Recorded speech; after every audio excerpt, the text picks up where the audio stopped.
Okay. Thank you very much. Today is Monday, July 21st. This is the Large House Review Committee. This meeting is being held on a hybrid form, in person, but also on Zoom. So when we get to a point where you'd like to speak, just be careful of what's showing behind you, because people will be able to see that.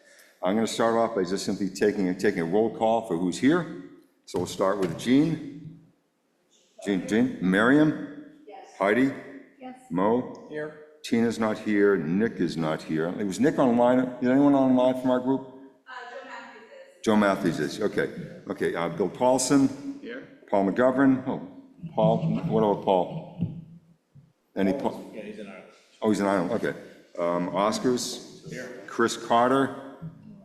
And Rob's here. Okay. Rob Dangle. He's pulling up now. Joe, you online? He fell up. Yep. Joe was online. Oh, there he is now. Yep. You hear us, Joe? Yep. Everything's okay. good. And then Ed Quinlan. Here. Okay.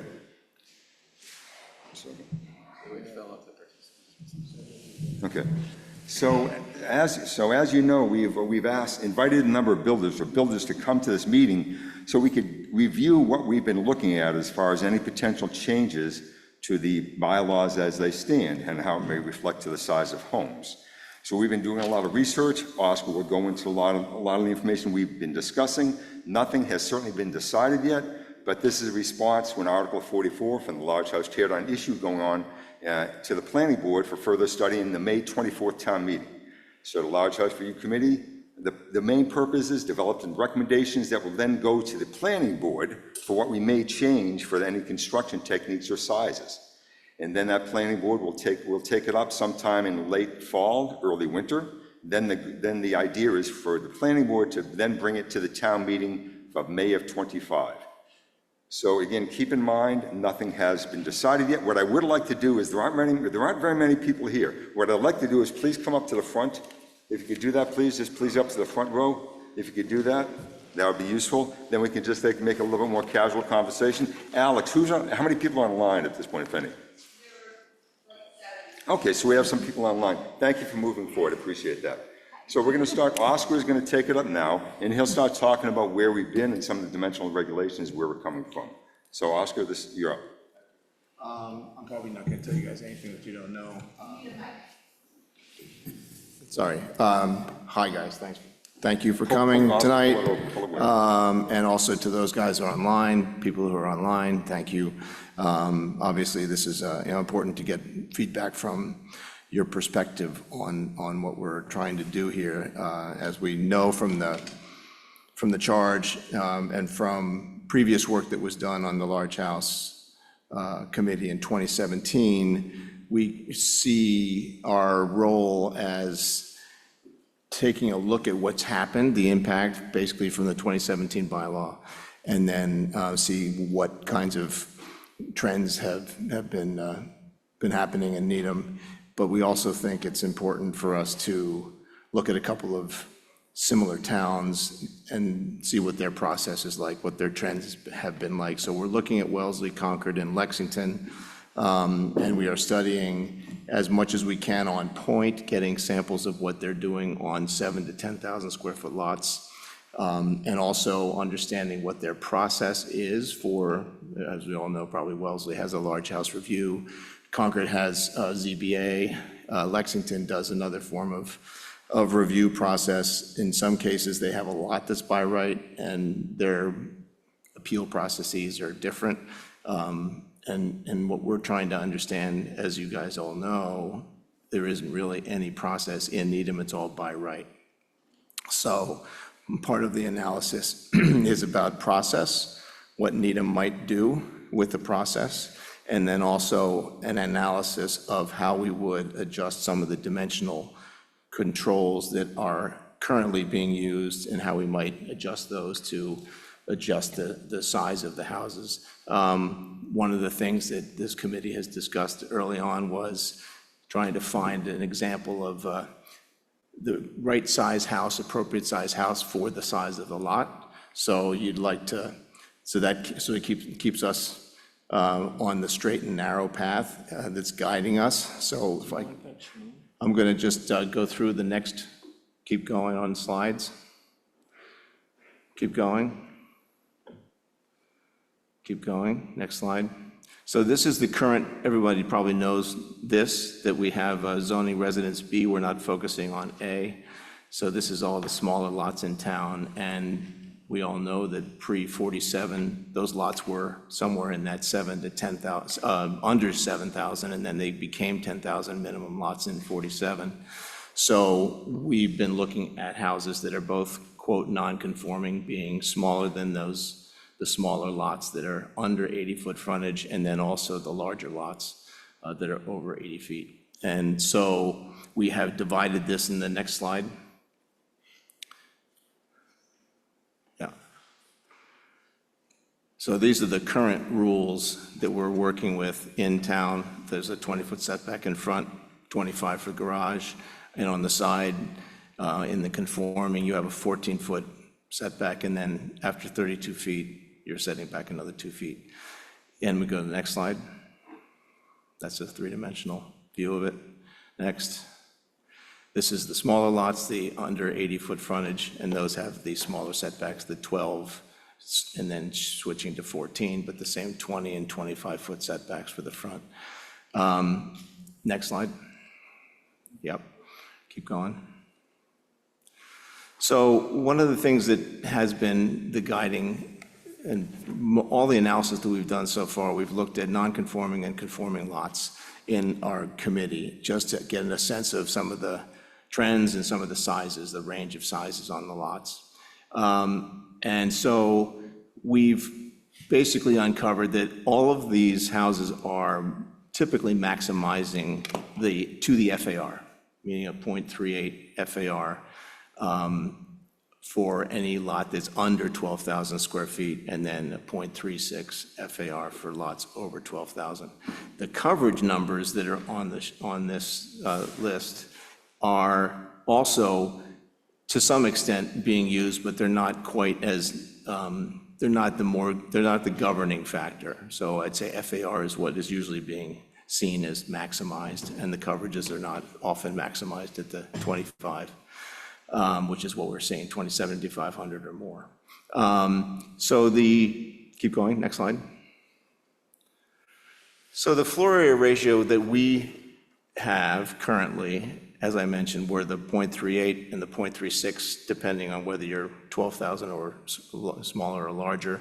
And the other thing that's important to know that in 2017, that bottom paragraph was a basic program that were the assumptions that that committee used for what they thought the houses should have as a minimum target program. So the first floor was a 2-car garage, living room, dining room, kitchen, family room, mudroom, study. Second floor was 4 bedrooms with 2 to 3 baths. And that was the minimum program, and laundry. What we have seen in lots of these studies, what we've seen in a lot of these studies in the houses that we've sampled, are that those programs are often exceeded. There's more room. Obviously, this is also just for the first and second floor. The current FAR only counts first and second floor, and the basement is not counted in FAR, but is typically finished and has additional rooms. And then the attic has also been used for additional rooms, often finished, not always, but often finished. So that sort of led this committee to, next slide, to look at things and look at other aspects of these houses. And we did some surveys of the work that we looked at, and had some internal committee reviews of essentially what houses felt like they were too big for their lots. And a lot of the conversations and a lot of the feedback in the surveys that we did indicated that height was something that was often a trigger.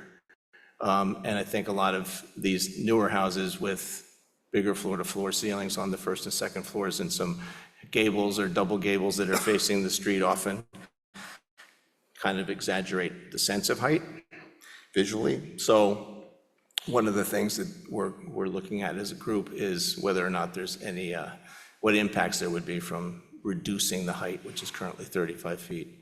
Some houses go up to the 35, some are not. Next slide. So the we just went through was basically where we sat as we picked up the ball in this committee. And so the analysis of the work we've looked at in town and the preliminary work we've gotten from other towns have led us to look at, next slide. This is the sort of the summary of the things that we considered to be on the table for what could be adjusted to change the dimensional controls on a house on a given lot. So floor area ratio, the definition may now go and include the first floor, second floor, attic, and garage. Some towns are including the garage. Needham does not. Needham provides a 600 square foot free garage, or an assumption that's of 600 allowance. So the question for whether we include that or not, I think, is on the table.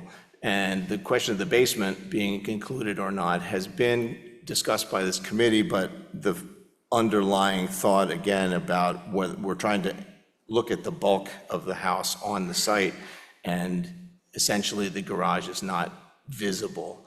So garages would not necessarily count. I mean, sorry, basements, the basements not necessarily count.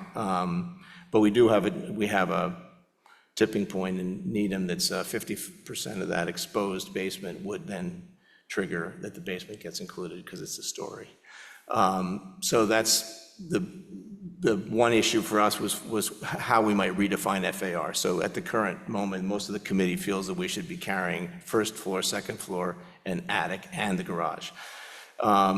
The setbacks are something we've looked at both in terms of side yard setbacks, and there's a wrinkle in the front setbacks, which I can explain, but the side setbacks are something that could be considered as an additional dimension added that probably doesn't have hugely negative impacts, but it could have huge positive impacts if we are looking at coordination with our tree bylaws, which is part of the process that we're going along with. There's a stormwater bylaw, there's our large house review, and then there's a tree bylaw in that order. And so the coordination of all of those issues are part of all of the work that we're doing on the three committees. So side yard setbacks have some of additional information for us to think about. On the front setback, the one thing that we've studied in town is that there's some towns that have historically larger setbacks. Parts of Warren, parts of Fair Oaks, parts of Highland have setbacks that are sort of historically, the houses are all back at a certain respectful distance. It might be 30, 35 feet. And so we're proposing that maybe there's a consideration for those historic districts to have more consistency if there is there's a presence there. Some streets have a lot of variety on them, so there's probably not a point in carrying through with that, but there may be some districts and some streets that have areas that would be important to maintain. So that's an idea that we would think of as an exception. Design rules, we are staying design neutral as a committee, so we're not really legislating anything that has to do with the design of a house, the aesthetic appeal of a house, flat roof, pitch roof, and so on. And so you can see there at the bottom, the lot size, tree bylaw, stormwater bylaw are things that we're going to be coordinating, but we don't have anything specifically in our bylaw that we would be drafting that would address those other than cross-reference. Next slide. Setbacks, again, this is kind of currently what we've seen, and there's potentially an increase of a foot or two in some of these lots on the side yard setback, and then the front setback has that potential exception for something that's greater if there's a neighborhood. Next. Height limit, we've looked at kind of the cross-section of these houses and analyzed all the plans that on our sample houses. We've looked at 32 houses, non-conforming and conforming, as a cross-section, and so you pencil through what those sections allow, and given that there's some intent to have maybe a slightly grander first floor, slightly grander second floor for their floor-to-floors, some of those dimensions, and also potentially have a habitable attic, can also still be accommodated down into that 33, 32-foot range. And then you start to see more changes to what the section might do, might get a little more compressed if you go to 31 or 30. So maybe those are situations we'd look at with maybe a flat roof, that we have a different height limitation for a flat roof construction. So these are, again, nothing's decided, but areas that we're looking at. The grading, of course, is a challenge we all know that's been counted, whether it's the existing grade or the new grade, whichever one is lower, is the determinant for that, and that's not changing, although we're concerned about that and would coordinate some of those issues about grading and drainage with the stormwater bylaw. Next slide.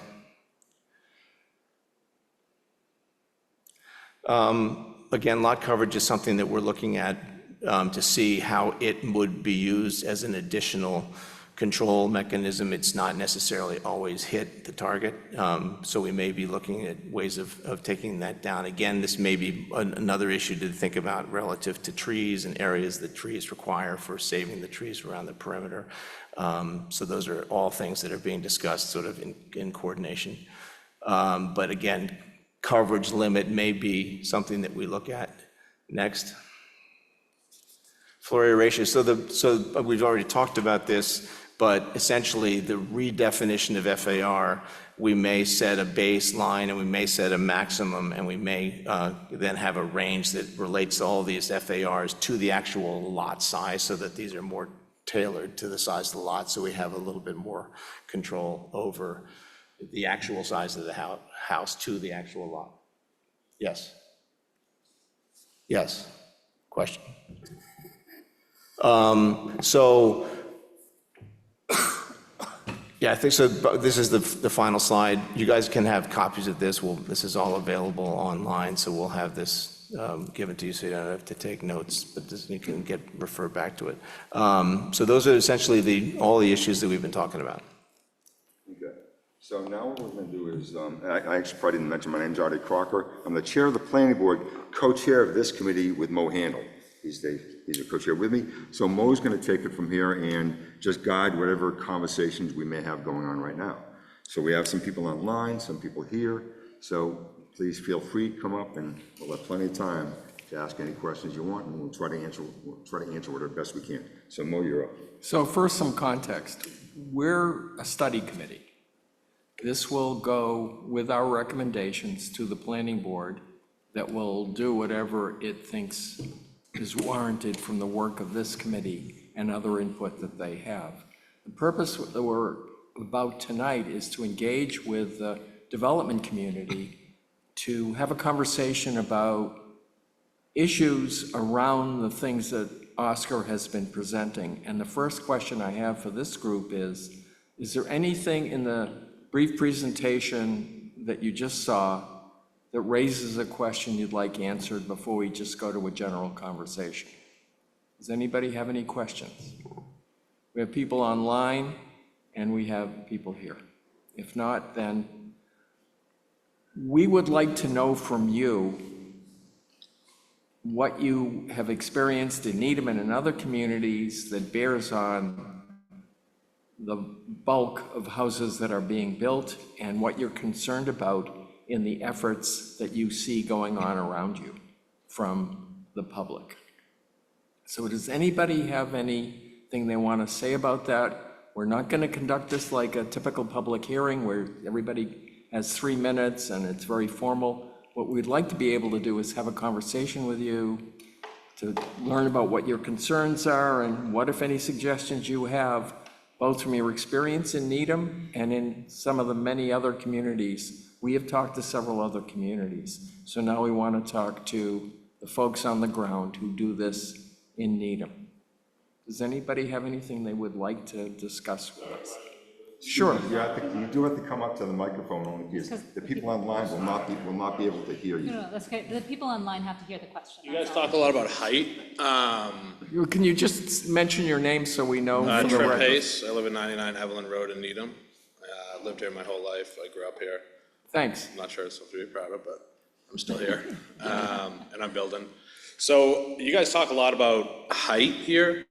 I'm curious, are any of you practicing surveyors or engineers and understand the calculation, and where are you guys going to be measuring that 32 feet.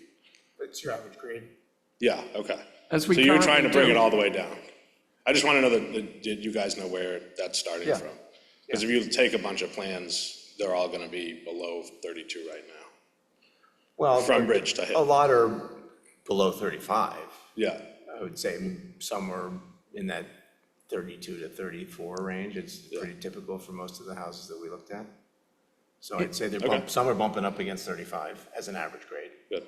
If you think that there's an example of the point you're trying to make. if Oh, I'm you not give- making a point, I'm just asking a question. I Oh, just okay. want to make sure you guys are, you know that it's average grade, rather Yes. than just the height of what's on the plan. Yeah, I'm an architect, so I've been looking at the plans.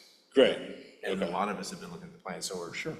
All right, good. Yeah, trying no, to I'm just asking understand a simple question. what's been built and just look at the trends and Yeah. see. Okay, yeah, and then FAR, I don't think the garage should be included. I would compromise and say going from 600 to 500 would be a good compromise. If you're on the road looking at a house, you see a lot of these big bulky garages. If you reduce that number from an average home that I build, I do 24 by 24 in the garage. If we went down to 22 by 22, it might be a little bit more aesthetically pleasing. I think dropping the number to 500 and not including the garage in the FAR, I think would be a good compromise. Thanks. Can I ask you a question? If the garage were included and the FAR were adjusted, the allowed FAR were adjusted to include that calculation, would that be a sensible approach to that issue, or? So you're talking about including, in, Let's say the FAR was 0.5. It's hypothetical. And we included the garage in that, you would make the allowable FAR 0.54, something like that. Is that I an approach? mean, that's one that- approach. I think what I just suggested is a different approach. That's what I would do. I think it makes more sense to go with the way you're talking about. Yeah. Okay, thanks. But keep the FAR the same, and instead of having the 600 threshold, you go down to 5, which doesn't allow you greater than a 20 by 22 garage, which I think from the street is more aesthetically pleasing. You get more house, less garage, but you're still getting a home that I can deliver to a modern buyer without slashing 600 square feet of livable space.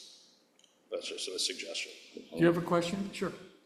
Yes, I was just wondering, like, if you say that there's a limit of 500 square feet to the garage, then that's it. If you include it in the FAR, One second, Bill. I don't think they can. I was just saying, if you just say 500 square feet for the garage, then that's it. If you include it in the FAR and then adjust the FAR number percentage, then the builder has the option of moving space between the house and the garage, so it gives you more flexibility, does it not? Yeah, it definitely could. I haven't looked at the numbers. I'm just giving one suggestion. Yeah, yeah. But keep things the same and, lower one threshold. instead of Yeah. changing it. But your way might be a lot better. I'd have to sit down. We're not saying that everything's going to fit under the same FAR that we currently have. Yeah. We're saying that whatever the new FAR calculation is would have its own FAR limit. So if the garage is in, it's a different number than if it's out. Got it. Just the question is whether you count it, and then that, as Bill said. Yeah. It Well, if that becomes gives a more judgment leeway decision and about more- what you want to put your square footage. Yeah, if that gives more leeway and leaves more square footage in the house, I would obviously be all for that. Yeah. But I think, I would imagine it's a lot of the outside aesthetic you guys are worried about. So I was just thinking maybe reducing the garage slightly and keeping the usable space in the home is be more sensible. And not including the FAR. Can I make the Thank you very much. Go ahead. So I appreciate that. I think we have noticed that a number of the garages actually are smaller than 600, so it's helpful to have your perspective about 500. I guess I'm also curious on the height front to hear from all of you. Somebody recently told me that their perception is that part of the challenge with height and with why lots are getting raised is that people are trying to be above the water table and they're building basements that are taller than they used to be. So the whole level of the lot is getting raised to accommodate taller basements. I guess my first question is that true?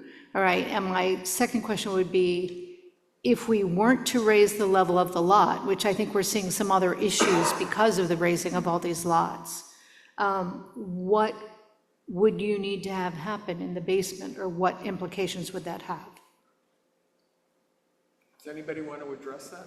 And I'm open to it from anybody, so. I'm Nick Tatar. I'm on Standish Road, 14 Standish Road, and there are 3 properties down in our latter streets of our neighborhood where you can see the land has been elevated clearly. So right around the corner of Carroll and Great Plain, you can see a lot where they've actually put in a stone wall, and the ground has been lifted 2, maybe even 3 feet, right next to the brook that's so it's a house between Carroll and the brook as you head toward Wexford Street Garage. Across the street on Fullerbrook Road, there's a house there that was also, it looks like kind of mounded up. Again, 2 or 3 feet easily to get, I don't know if that was about the basement or if it was, trying to work with some of the numbers. So at least on our end of town, you can definitely see some pretty clear examples.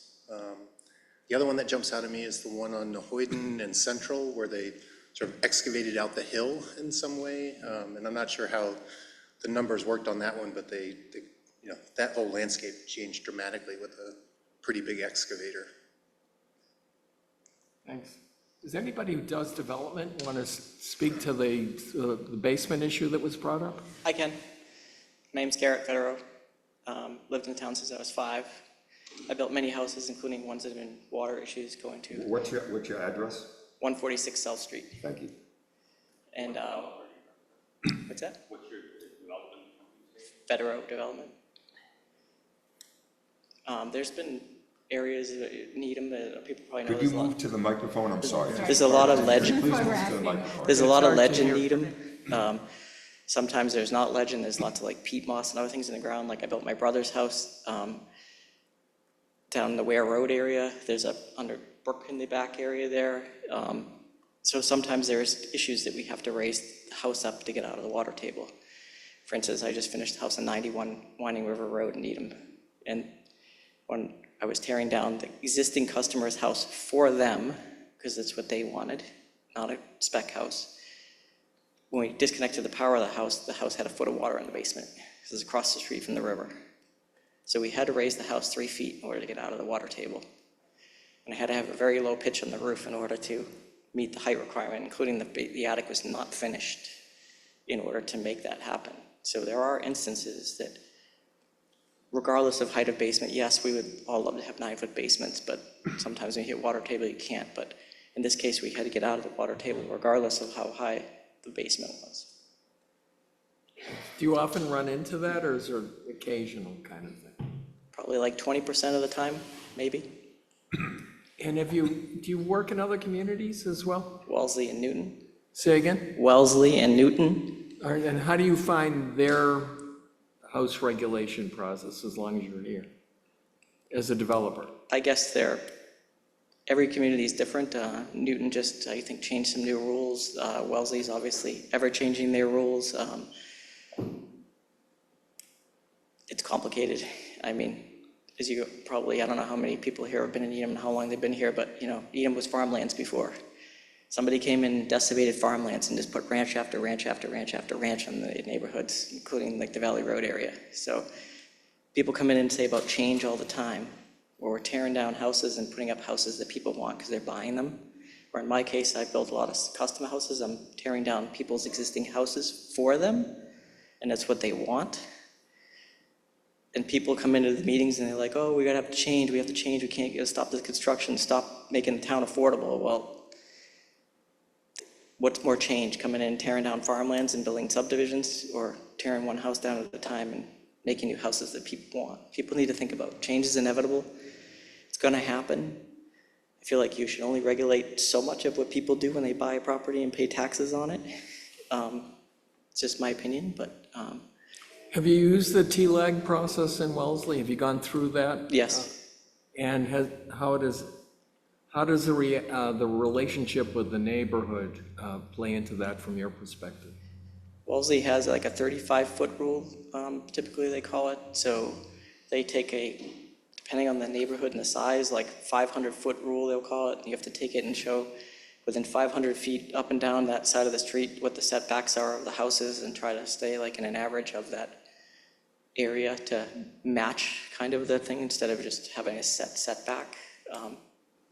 Probably going to what you said about maybe Fair Oaks or Warren. I mean, there's obviously neighborhoods that have different setbacks than others, but, so, yeah, any other questions? Anybody else have any questions for?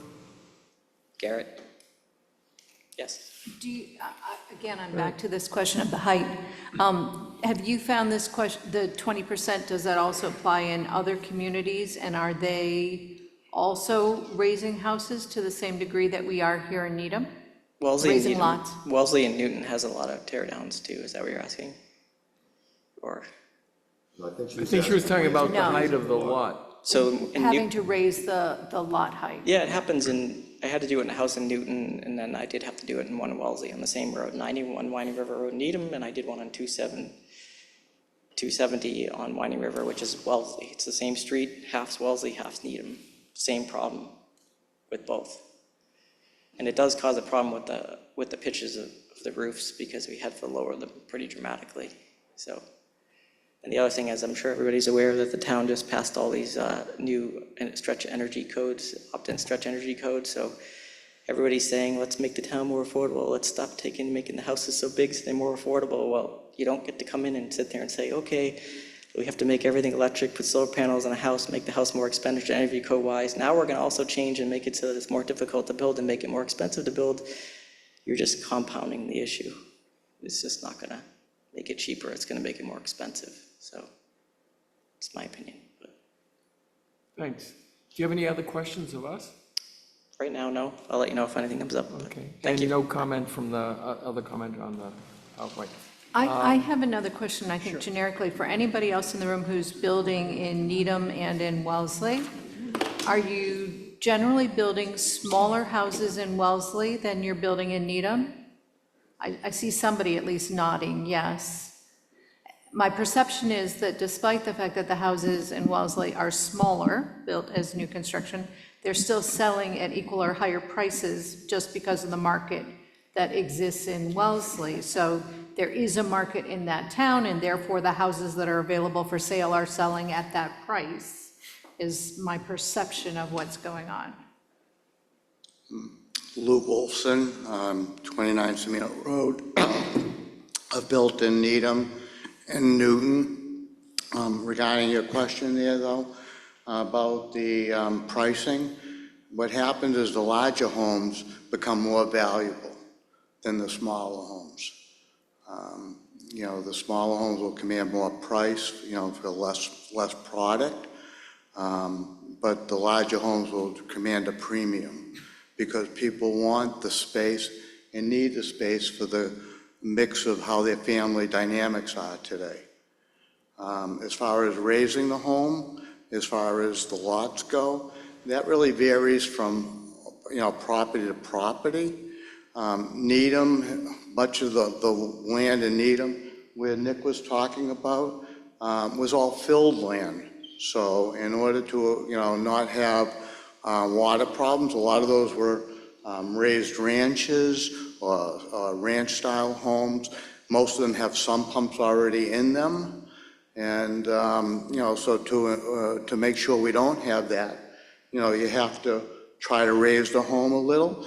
We all put in preemptive situations such as perimeter drains, sump pumps, and now with the new bylaws, you have Caltech systems that we're supposed to feed all the rainwater into.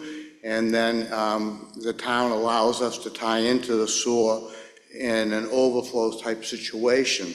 So a lot of those accommodations are already being addressed, I believe, and you know, some of the other builders can speak to that as well. You know, I came in a little late, I was listening on the phone. I'm concerned also about additional setbacks, where the most recent setbacks the last time around affected many of the existing homes. And I don't know how much this has been discussed with the committee here as far as what their plans are for current homes that wish to expand, okay? You know, I was already affected in my nice little cape. If I wanted to add on to it, with the setback going from, I think it was 12 feet to 15 feet now. So if you were to increase that, it would even affect it greater, which would make my small cape a tear down. I prefer not to have a new large home. You know, so as far as attics go, I think attics don't really add to the bulk of the home, you know, where we have the 35 feet. Most of the character of these communities, whether it be Wellesley, Newton, or Needham, the larger, more stately homes all have the finished third floors.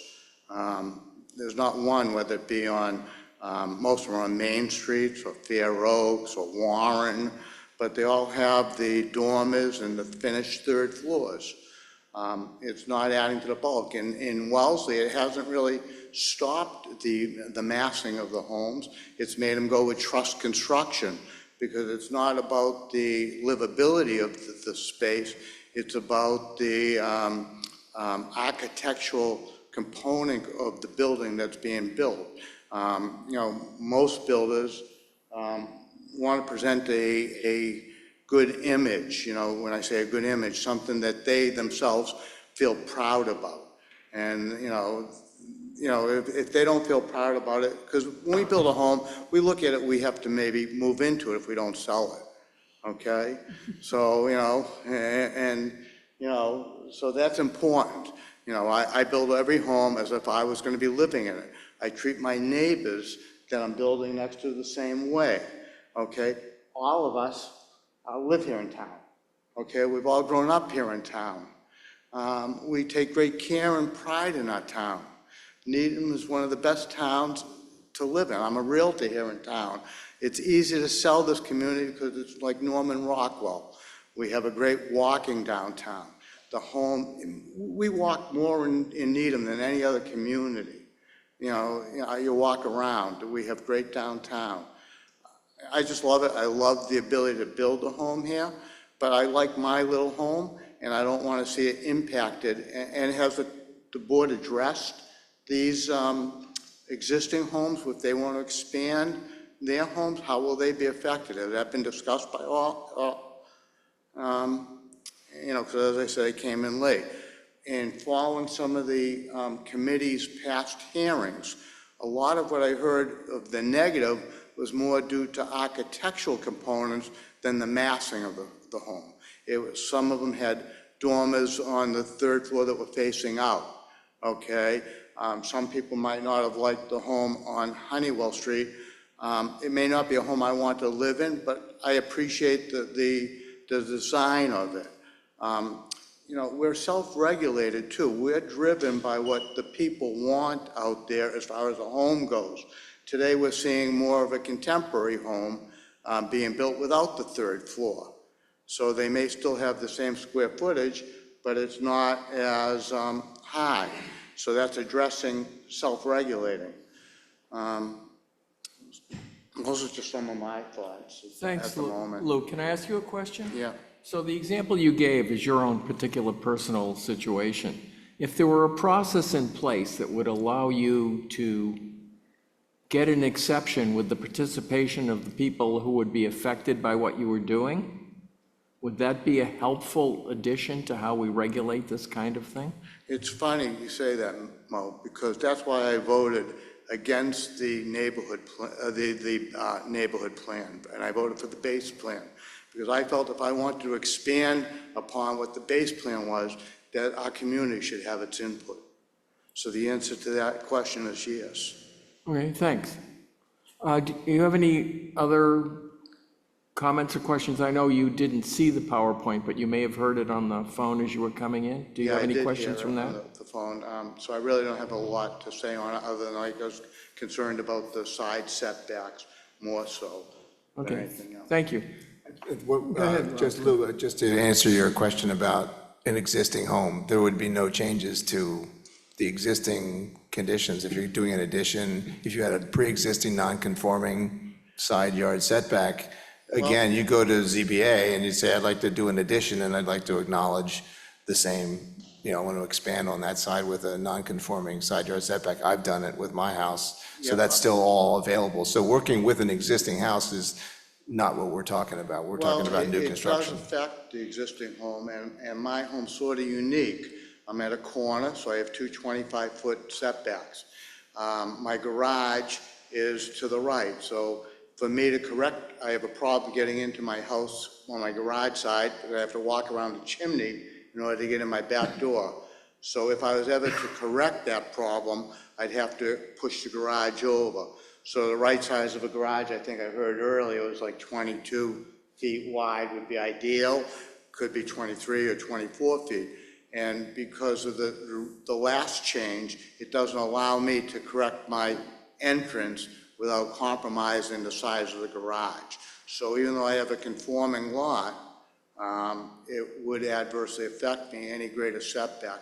And to what Mo said, and I think that should be considered in any of the communities, because I know on Valley Road and other areas here in town, there's been a lot of new construction that, that if you put there's a small home next to it, and if you put impact on it, that it will now be a albatross compared to the other homes around it. Thanks, Lou. Would anybody else like to? Bill has a comment. I can't see the hand. I'm No, sorry. Bill. Oh, Bill, I'm sorry. Go ahead, Bill. And then Rob. Yeah, just responding to one of the things you said, Lou, the houses are being built and buyers are buying the houses, and to the extent that the market is driving what's being built, right? So the market says, I want a house that's this big, I want this 2 studies, because now after COVID, a lot of people work from home. So that's all a market-driven thing. But the problem that we're trying to solve for is the 1,500 square foot house that then gets a 6,500 square foot house built right next to it that blocks the sun and towers over it, right? Somehow we're trying to get to a point where houses that are the size of the house versus the lot feels a little bit more under control. A lot of the houses just seem to be getting bigger and bigger and bigger over time, right? And we're getting into the $3 million and $3.5 and $4 million price point. And that's whatever, that's the market. Market's gonna pay what it's gonna pay. But the people around those houses are saying, have made their voices heard. We had, how many people responded to our survey? Like 2,500 people or something?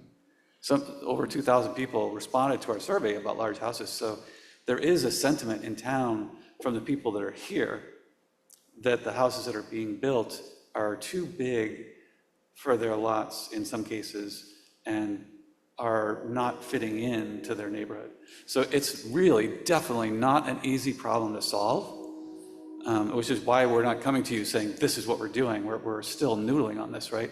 And we are looking for your guidance in some respects in terms of what makes sense to make a smaller home still allow you guys to make money when you do a project, but make these homes more affordable, not affordable, like the quote-unquote affordable, right? But more affordable for young families, which is what we so often see coming into the town, right? We see the mom and dad with 2 kids or one and another one on board, right? Those people, to get into a $3.5 million house, are yanking money in from mom and dad, and they're going house poor in order to do that in a lot of cases. So to the extent that we can build homes that are that fit in better to their neighborhood and are a little bit less money to buy, that's what we're trying to solve for, I think, as a community. Even though the market says that you can go, they would buy the bigger house. If you build it, they will come, right? But we're trying to, I think you understand what I'm saying. We're trying to solve for that. So your thoughts are definitely welcome and all that. Rob, before I call on you, there's somebody online please wait. There's somebody online who's been waiting to comment. So I'd like to call on Juan, who is online. Can we? Hi, bring how him are in? you? Hi. Can you hear me? Yep. Okay, so my name is Juan Wolf. I am a builder as well. I live in Needham in 43 Harris. And well, I agree a little bit, just to say some comments. Agree with the comments that for us builders is getting, there is a very recent change about the energy code. And I agree that if we are more constrained about all these changes, it's going to be even more challenging to build. So that's something to consider. I also think that is the market-driven conditions. It's not only market-driven conditions. Is kind of an evolution. I mean, we lived through COVID, and COVID changed many changed the society a little bit. Now we work a lot from home, and when you have three kids at home, you can have a small house. You need a good attic or a good office attic space to be, or a good basement to be, that is comfortable to stay, with light and everything during winter, for example, or this type of thing. So there are changes that it's not only market driven, that the conditions have changed, and that's why people want probably bigger houses. Actually, we mostly don't do new constructions. We try to buy, to do like additions and renovation, and try to bring life to an older house again. But let me tell you, it's very challenging already. That's why most of the builders, when there is a clear path to buy and tear down, that's the path they're going to take, because they're maximizing the lot. And that's why it's challenging, because starting with a smaller lot and selling a house that is cheaper, you have less space to make a profit, or even any profit. But I have a specific question myself, is that these large houses reviews in the face of the ADUs, for example, if we're changing FARs and lot coverage, how is this going to impact the efforts that we're trying to do for more houses, or more space for houses? I don't know if they are against each other a little bit, the ADUs that have been approved, and the large house review are against each other. So there won't be, for sure, with less setback, less lot coverage, and less FAR, there won't be any space. So because part of doing Needham a little bit more affordable is to, for example, to have your an in-law living at the home, or even kind of having an income, maybe just to rent for someone that in the basement, or share with the family. So I have you considered that in this this decision, or this effort to put a large house review? So I think that those are my comments and my questions about the ADU. Thank you. Before I get your question answered, I want to reassure Rob that he's going next, and then we have somebody online who's waiting to come in. So does anybody want to answer the gentleman's question about ADUs and how that all fits into any of this? Well, I mean, the ADUs are going to fit within the existing requirements of the house itself, lot requirements, FAR, and any height requirements, exactly. So they are not increasing the allowance on the lot. They have to fit within what the bylaws of how they are, as if they're just simply part of the house. Attached, detached, whatever it is, it's still going to have a ratio in an FAR and the lot coverage. So that's under the current bylaw, but I think that's a question that we ought to be discussing in the committee as well, because I think the sentiment in town has been to try to make it possible to have ADUs in a functional way. So but the current bylaw requires that. But I do think the sentiment was also some recognition that on the smaller lots, it could be much less likely that an ADU would fit, which is why we see in other communities that actually there's a minimum lot size in several places. Yeah, Just because it gets too close neighbor to neighbor, which is the issue that we're actually grappling with right now. Somebody once made the comment fairly recently that not all lots are created equally, and at some point, we really do have to recognize that. Rob, why don't you? All right, so I'm going to use some of my notes here, and they're not entirely correct, which will be the basis of my question in reference to Wellesley. So when we met with Wellesley, and guys, keep me honest here, please, they mentioned that when they started their large house review restrictions, or whatever you want to call them, there was a noticeable drop in tear downs and rebuilds of large homes because of their process, but then they saw it pick up again. Am I correct, Oscar? I think I am on that. And they're not seeing a large effect on property values. And I've heard from many different homeowners who live in small lots, the medium-sized lots, that they're very concerned about kind of recouping their investment or kind of what the value of their properties are going to be. So this is really a question for the developers here. You know, if some of these restrictions were to be put in place, or if we were to make some of these suggested changes, and obviously nothing is concrete yet, what do you think, you know, what's that going to do to prices for some of the smaller lots that a developer would be willing to pay? Does anybody want to address that? Anybody, Lou, you've already spoken. Is there anybody who hasn't spoken I want to yet hear who from Lou, wants to though, talk as well, about that? because I know Lou had a question as well. All right, go ahead. Rob, I agree 100% with you. It's not going to affect the prices, or if it does, it's only going to be for a short period of time. Demand. You need to be Well, close. demand is what's going to increase the values, as well as the cost of construction is going to increase the values. So it's not going to adversely affect it. You're just going to be paying more for less. And the larger homes are going to, as I said earlier, are going to cost a lot more, because those people that have the extended families, blended families, home offices, are going to pay the premium for that. Also, we're talking about the ADUs, which is about 900 square feet, correct me if I'm wrong, which has also been discussed by this board, is about the square footage of the attic that most people, the builders, have been adding on to. So whether it's an ADU or an in-law or offices, it's really not going to adversely affect it. As far as what Bill said earlier, nothing's going to ever be affordable again in my lifetime, or any of our lifetimes, which is very unfortunate for the kids growing up today. As far as building the big homes next to the little homes, look at downtown Boston and the Prudential Center, how high that is, you know, and the small buildings that are next to it. I looked at Deerfield, Massachusetts. I said, why is it like Sturbridge Village? They said we were poor, which meant there wasn't desirability. Where there's desirability, there's demand. Demand creates price.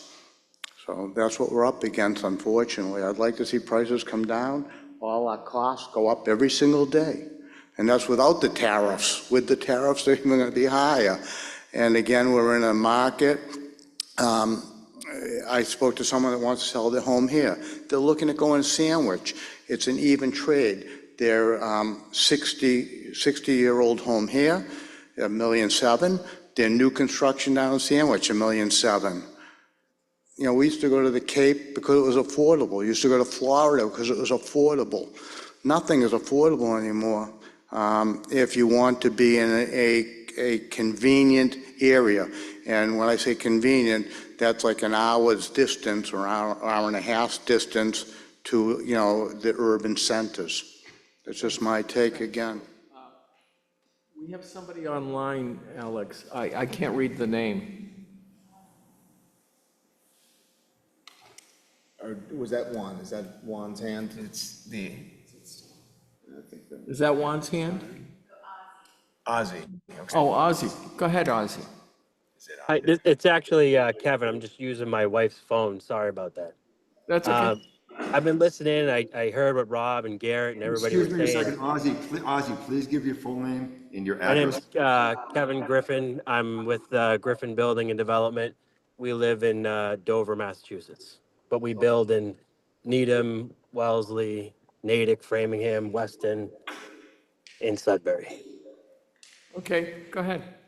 So what I experienced in Wellesley was once they put that large house review into effect, that you saw a drop off like you were talking about, but then also you saw smaller homes still being sold at the exact same price as the bigger homes. So in your case, you would end up getting 1,000 or 1,500 square foot smaller homes being sold for the exact same price the bigger homes are being sold for now.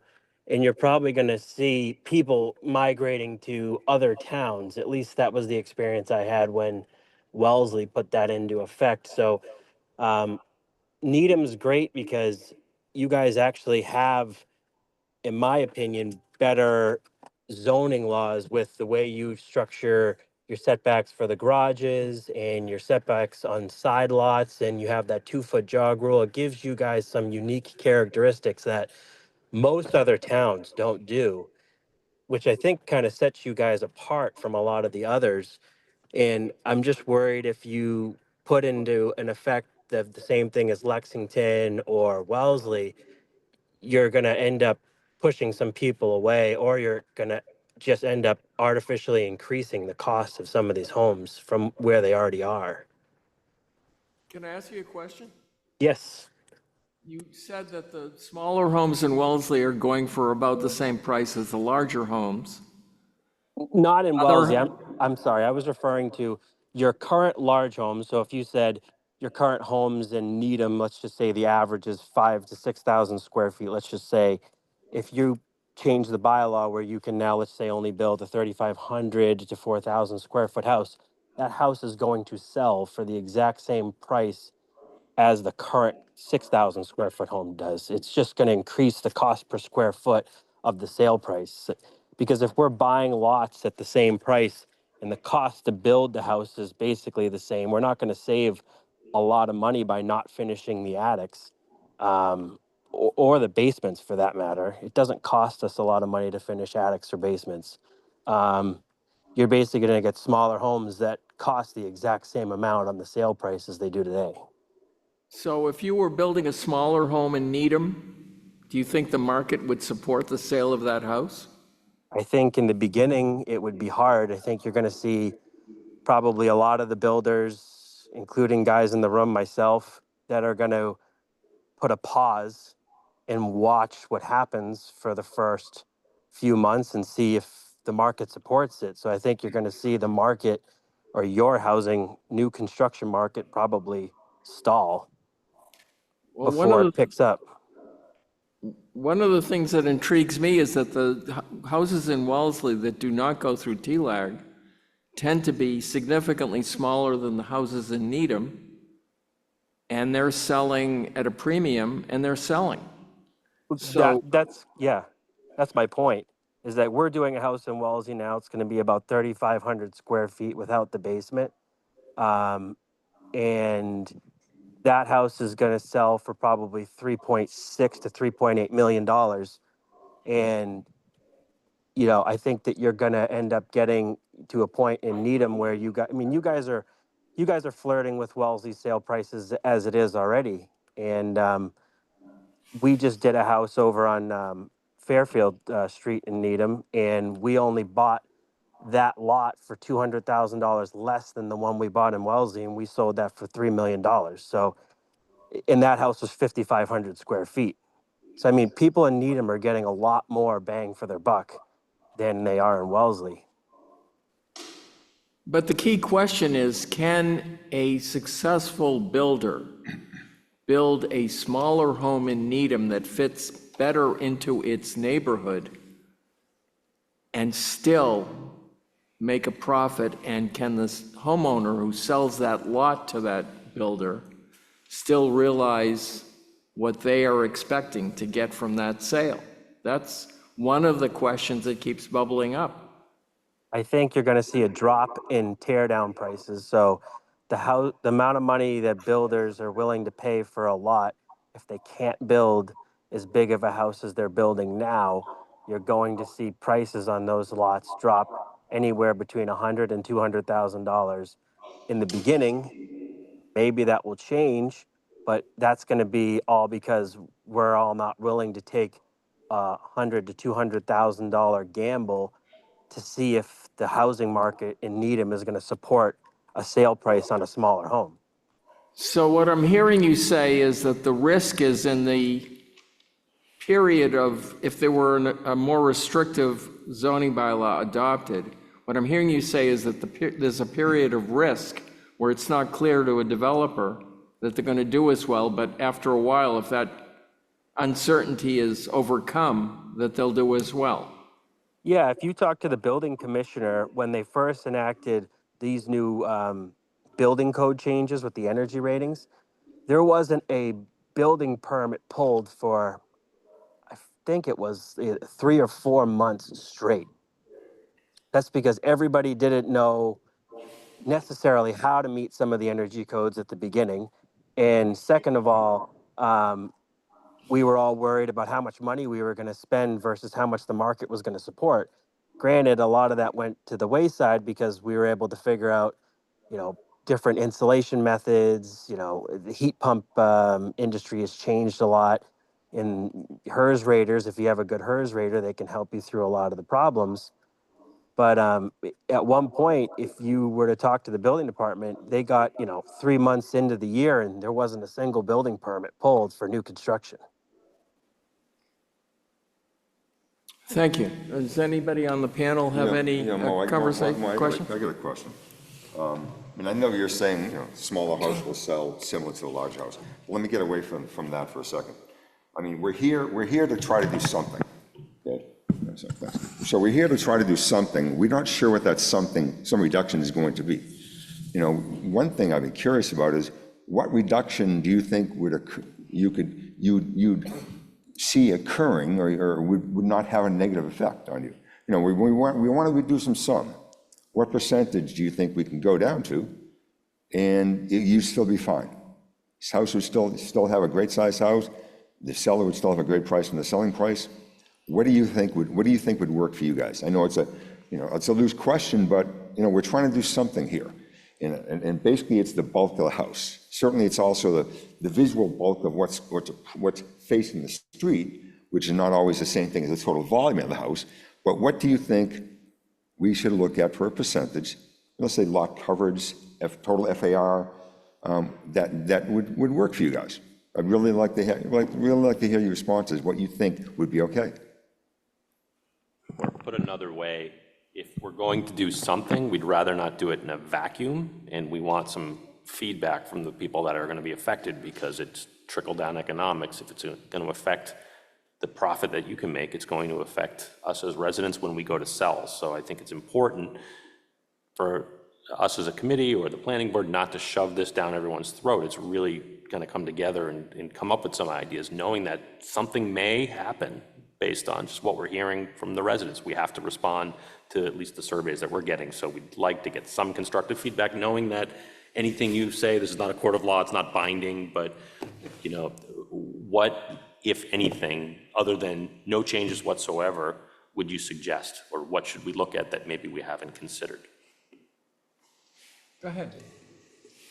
Again, my name's Nick Tatar. I live on Standish Road, and I'm a remodeler and do renovations in Needham and in the area. And I think the one thing that I bristle at is a narrative of who lives in which size house and what these look like. I can say part of why I'm here is, I walk my dogs in my neighborhood and I talk to my neighbors a lot.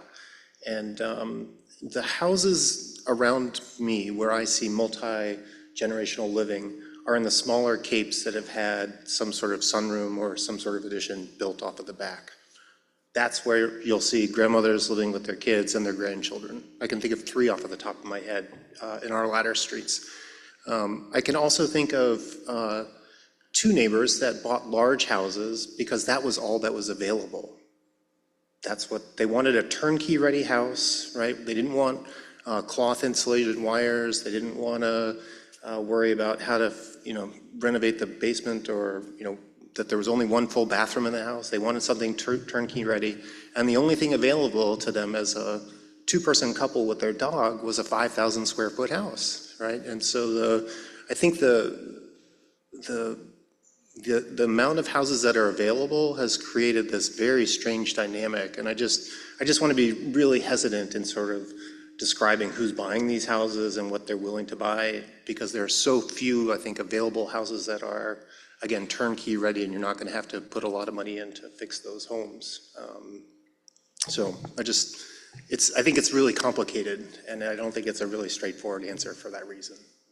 Appreciate your perspective, that's very helpful. Anybody else like to say anything or ask us any questions? We have some random questions that we established to try to get some discussion. There seems to be discussion, though, so if nobody has anything else to say, I can seed the conversation with a couple of these questions.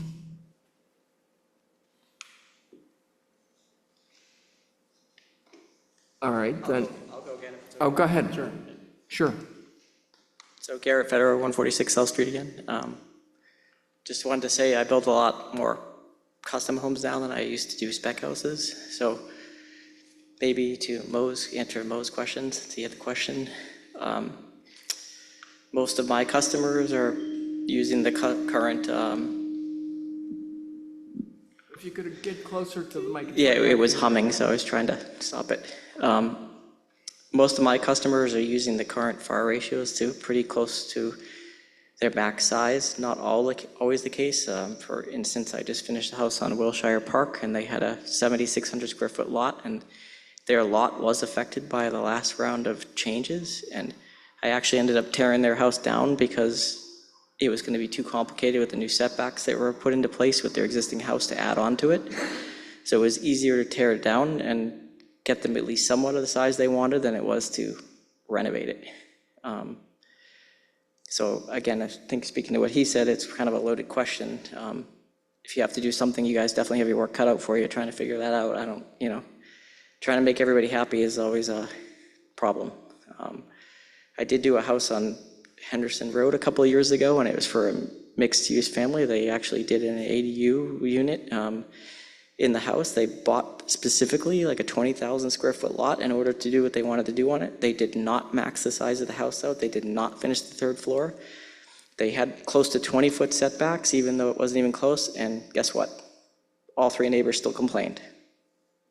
Complained about trees coming down, complained too big of a house, even though they didn't max the lot out. So it's pretty much impossible to keep everybody happy, as you guys probably know this at this point.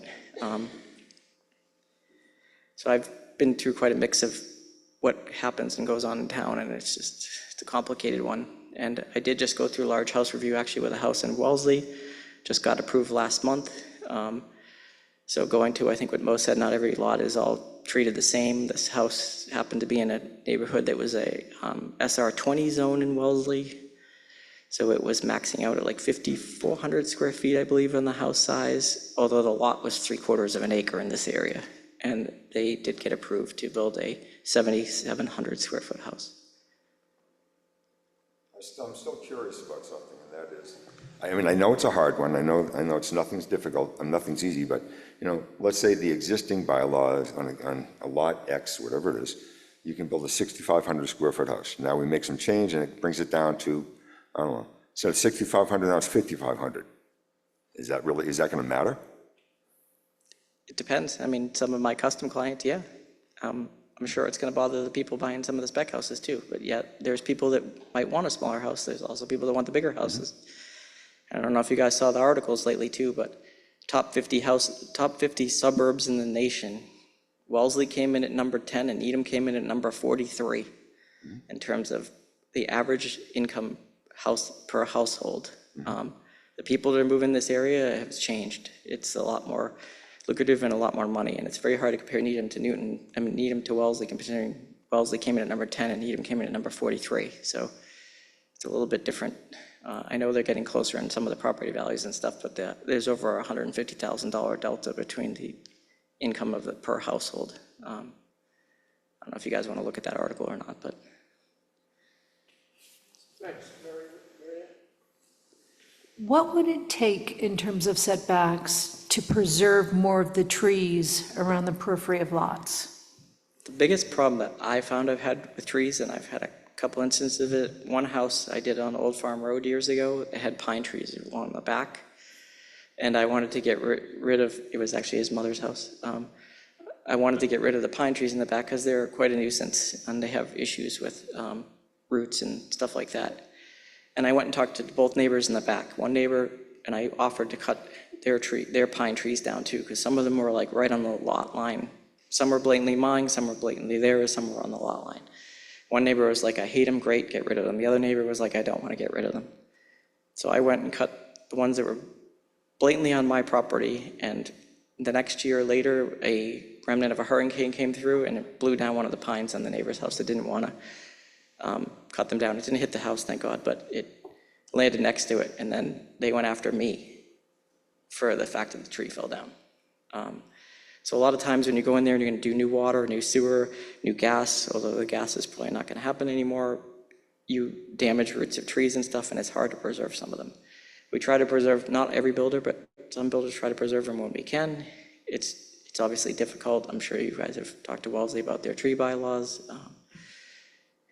It's a loaded thing, you know. It's like, if the lot's huge, you can certainly protect the trees, great. I'm sure that most of the builders, at least I know that are here, try to keep what we can, but it's hard when you have a 10,000 square foot lot. And you put in a house on it, and you have to put new water, new sewer, potentially new sidewalks, driveways, to not disturb the trees. And then when you don't disturb the trees, and then one falls down, including that house I was telling you about I built on Henderson. The one neighbor was complaining about the size of the house, and we cut down this one massive pine tree that was right near the lot line.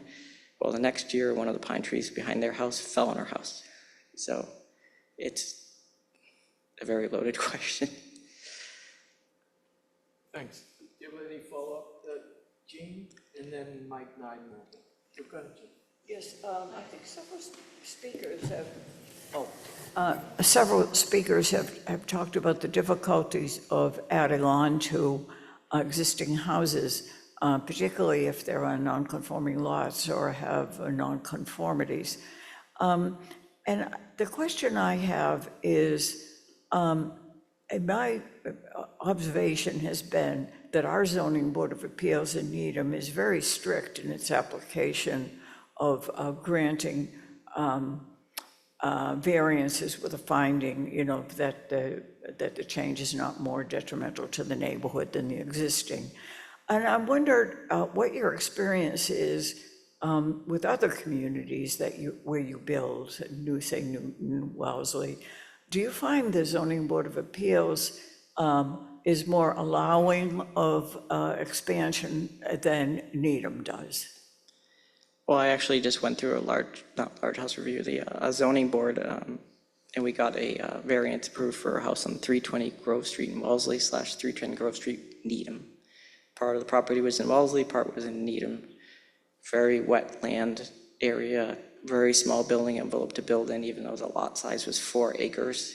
And they actually gave us the variance for that property, so I can't say anything bad about that process with Needham. I have not gone for a smaller house, but the house I was explaining on Wilshire, they had a non-conforming existing lot, and where their porch was in their existing house, it was in violation of the new setbacks. So they were going to have to go try to get a variance to add on to the house, and that's why they decided not to do that and tear the house down, because it is difficult to get one in Needham.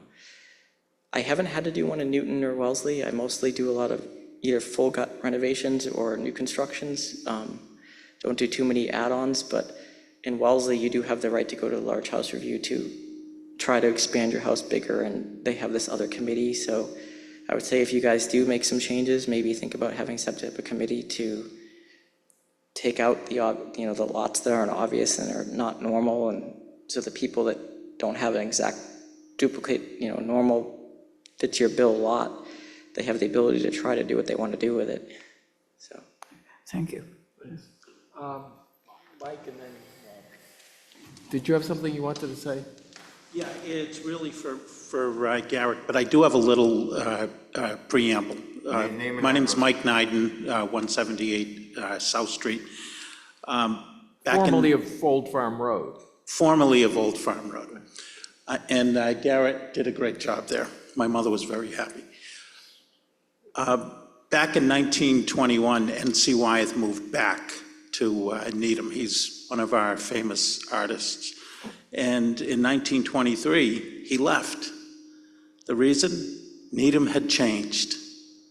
And that was the same thing that my parents said, the same thing my classmates have said. But you know what? We're staying here. It's a great town. I don't see the demand changing. I don't see the less than 10,000 square foot getting affected by this. That's my personal opinion. I've been trying to sell the house on South Street for a year, and every single weekend, there's new people coming in wanting to buy here, and willing to spend between 1.7 and 2.2 for a piece of land. So I don't see these modifications affecting in the long term. I do agree the short term. My question for Garrett is, can you just expound a little bit on the Wellesley Large House review? Is it longer than going through the Needham Zoning Board of Appeals? Is it more difficult? The zoning board, we were able to get approval in just one meeting. It was a pretty clear-cut case of why they needed the variance. Begging you to get a little closer to the Sure. mic. We did get the variance approved in one meeting for the one house I was telling about, but it was kind of like a slam dunk case. It was like obvious, and there was nothing else that could be done except for giving them relief, and considering the existing house they had was non-conforming as well. It had also a lot to do with the zoning bylaw changes that were done last round that caused a lot of the problem with this lot on Grove Street. But going to what Adam was asking about large house review. I'd like to clarify, Yeah, Michael, sorry. The large house review is a lot longer process. It generally takes 2 to 3 months between giving them everything that they ask for. There's a whole lot of things you have to do, lighting plans, landscaping plans. It's a lot different involvement, but at least they have the right to do it, so. Thank you. Go ahead, Rob. Yeah, so I think you hit the nail on the head there, that Wellesley does have a process that does delay things, obviously adds costs with lighting plans and that kind of thing. So the other thing I'll state that I think we already all know is that the infrastructure that Wellesley has as far as manpower is substantially more than what we have, and I think than what we're prepared to do. And I don't want to speak for what happens in the future, but if we're to do something like Wellesley, as far as putting in some of those regulations that are contestable and debatable, we would need not only a ZBA that has the bandwidth to take on the 70-plus cases that Wellesley does. Wellesley gave us a number of 70, 80 cases a year.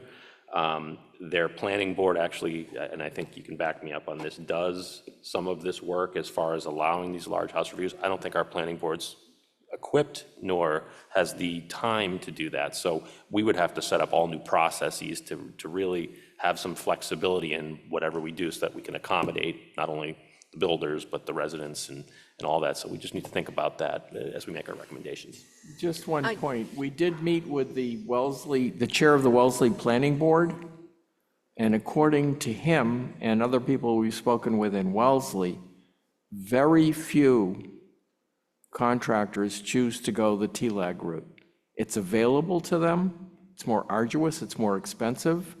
Most development happens on the by right side of the ledger. So I don't think it's 70 a year. I think you meant But large. it functions as a safety valve. If somebody has a strong interest But I think you meant large in house. going beyond, Large house they have review that versus available. TLAG. But Go ahead, Oscar. I was just going to, the clarification on that is that, yeah, thanks. What's interesting about Wellesley is that they set those caps for the district. So there's the 3,600 for 10,000 district, there's the Correct. 45 for the 15, and the 54 for the 20. Those districts have all kinds of lot sizes. So Correct. there's definitely, I think that the weight of the the election of going to the large house review is definitely skewed to the 10,000 districts, because they're going to be coming up against 3,600 square foot max on a 15,000 square foot lot that happens to be in the 10,000 square foot district, right? Correct. So there's definitely more action, but I still think it's nominal based on what we had learned from their director. So there's a deterrent, I think, that they've learned is working to some extent. But they do, and to the point about manpower and staffing, their structure for what their planning board does review is very different from ours. So they have more bandwidth with the planning board. And the design review board got involved too, right? So you Yes. guys, you had a discussion. Yeah, that's the first Right. step with the large house review. Right. Oscar, it's Yeah. fair to say that they have more bandwidth within their planning board, but it's also fair to say that the town is really frustrated because there's a perception that their planning board has even less time to plan than our planning board has. Could be. Okay, so it's all part of a big True. picture. And understanding, I think that's one thing that's very important that we're trying to understand, and we'll understand more as we go into this, is what are the staffing or manpower requirements if we do implement something? Because I think maybe it was you who mentioned that you'd like to have a choice.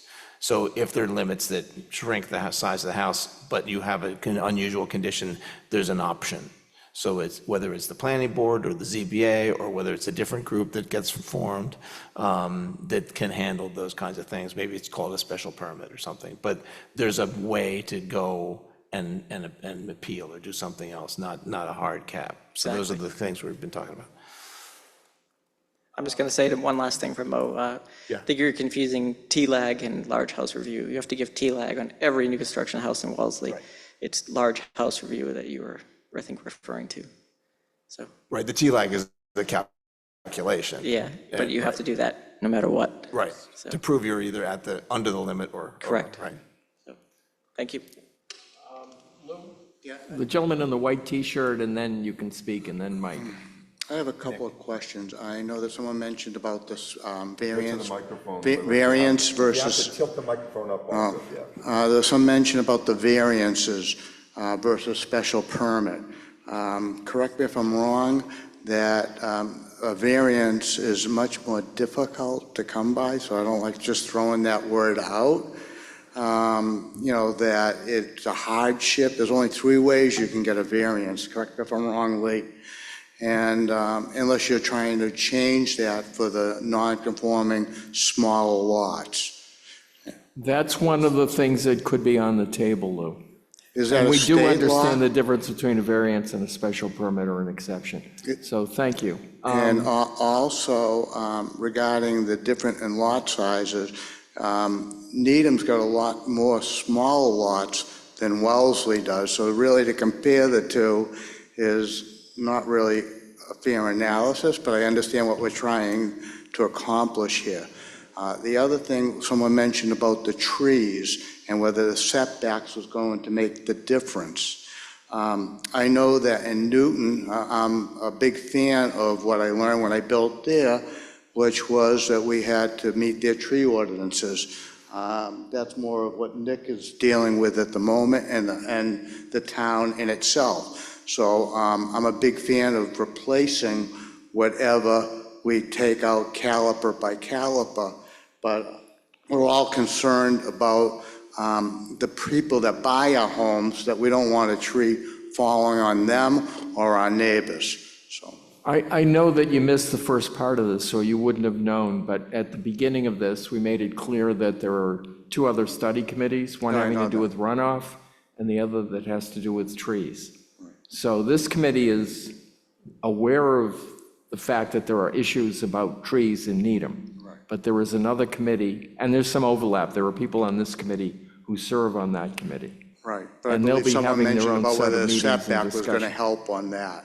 So Appreciate I don't that. believe that that's the key driving factor. Thank you. Anybody else on the panel who wants to speak before May I we? Yeah, go ahead. clarify something? I wasn't asking about variances. I know variances have, they're very high threshold to seek and get a variance. I was asking about expanding of an existing nonconformity with a finding that the new structure is not more detrimental than the existing structure. Right. That's what I was asking about. I think we all took it that way too, Jim. Yeah. Okay, thanks. Nick, and then Mike, did you want to follow up? All right, go ahead, Nick. Oh, did you not speak yet? No, go ahead and then. I defer. Okay, wonderful, thank you. I'm Diane Hughes-Valenti. I moved from Wellesley to Needham. Diane, say your name again. Diane Hughes-Valenti. And your address. I don't live in Needham anymore. I did move here in 1987. I've had a business here since 1987, different businesses. One thing, and I do sell real estate in Needham. Some of the builders in this room, I've sold their houses and they're beautiful. And they're considerate and they're conscientious about what they build. One thing that I'm not hearing tonight or in all the complaints about these big, huge houses is, one thing I don't think anybody's considering, and maybe you are, the kids today, the young adults with children and families, a lot of them are working at home. So a 5-bedroom house becomes a 3-bedroom house because they each need an office. And it's really a lovely way to live because my daughters do it. The kids are sick, they're right there. They're not running into Boston, a lot of them. So I don't like to see the houses go smaller. I like them to be built well and considerate of the neighbors and all of that. And I love the trees and I hope we can do something about the trees. But the other thing we're not considering, and I don't think we can change, is if we want to save a tree, a special tree, and I'm all for that, but any building, no matter what size you limit the house to, roots are going to get damaged. They're going to weaken trees. So even if we say we need to save this tree, you don't know if you're going to hit a root. And one thing also that I haven't heard that anybody say or address at all is, right now what's happening with insurance companies, and you can verify this, is if you have a huge tree next to your house within a certain parameter of your house, they will not insure you. You have to take that tree down. So what happens in that case? And there's just so many things. I think if the people that are buying the larger houses are loving the larger houses. The other thing I'm concerned about, very concerned about, is two things. The mostly elderly people that are selling the knockdowns, God bless them, they're making money on a house that has not been, for the most part, not been upkept because they can't upkeep it. And for them to get $1 million or something for that house, thank God, it pays for their retirement, it pays for so many things. And I would hate to see that. It almost makes me teary because I've worked with them, I've seen the, thank goodness that we're getting this money. The other thing I don't want Needham to be known for, which has been suggested by a few people here, is if we make the houses smaller, it's going to become more money per square foot. So it's going to be the same money or more money for a smaller home. That's going to make people buy in different towns. If I can get it in Wellesley for not as expensive, and I can only buy something in my price range that's very small in Needham, I think that's a problem too. But I think everybody in this room does a great job. I think you guys do a great job, and I don't see limiting the size of the houses. I think it's a detriment to the way that people live today. They work in their house. And I also think it flies in the face of the ADU. What we're trying to do is bring mom in and bring dad in, or make some income by renting our ADU. Now we can't because now our house is smaller again, it has to be. So I think those are just my thoughts. Thank you, appreciate that. Yeah, one interesting thing is this mic on? So my daughter and son-in-law, they work at home a lot, and they actually have, excuse me, sorry about that. They work at home a lot, and they actually have offices in their home. They have it in the basement. They have a couple of offices in the basement. So, I mean, people find ways to make it work. I'm not saying other things wouldn't be super convenient, but people find way to make it work, as they did. Nick? Thanks for being so deferential. Nick Tatar, and I'm also on the tree committee, and you know, I don't think the change in a 14 to 16 foot or whatever numbers sort of happen on the side setbacks would change the trees that can or cannot be planted between the houses. I mean, you're probably still looking at arborvitae and very small trees, maybe a redbud or a dogwood or something along those lines.